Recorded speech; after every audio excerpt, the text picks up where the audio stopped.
De jeu idéal, mon cher Bruno. On a parlé beaucoup de la pluie, on l'a vu dans la présentation de ce match. La pluie s'est arrêtée, la pelouse est de qualité, même si elle est un petit peu haute, c'est vrai, mais des conditions de jeu remarquables aujourd'hui pour ce classique du championnat entre Nantes et l'AS Saint-Etienne. Oui, c'est vrai, de belles couleurs. Il était entre les deux entraîneurs, Michel Darzacarian et Christophe Galtier, deux entraîneurs qui sont en poste sur le banc de leur club depuis 7 saisons. C'est la 7e saison pour Michel Darzacarian sur le banc nantais. C'est la 7e saison également pour Christophe Galtier. Et ça, c'est notable.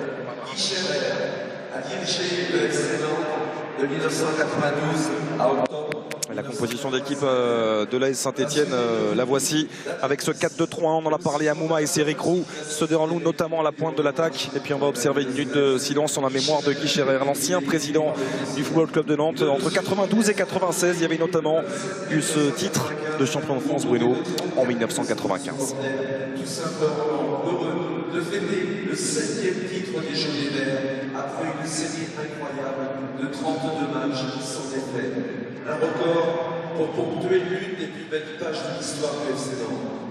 L'ensemble des dirigeants du FC Nantes, le staff, le personnel et les joueurs présentent leurs plus sincères condoléances à la famille et aux proches du président Guy. Je vous propose maintenant, les supporters, de vous lever pour marquer un respectueux hommage à Guy pour une minute de silence.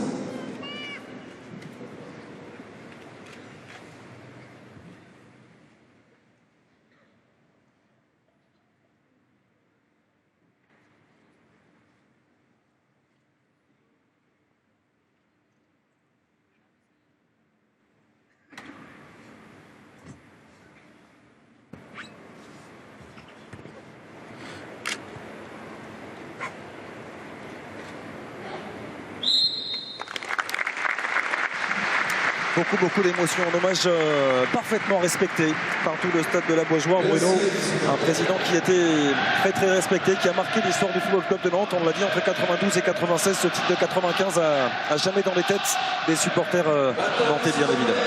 Oui, même des supporters de football. On se souvient de cette équipe de 95 qui reste peut-être comme un aboutissement du jeu collectif et un symbole fort du jeu à la nantaise.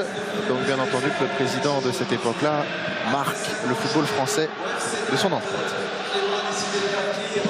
Et le coup d'envoi fictif de ce match sera donné par le petit-fils de Guy Scherrer, Clément. Moment très particulier forcément pour lui, chargé d'émotion également. Guy Scherrer décédé à l'âge de 72 ans.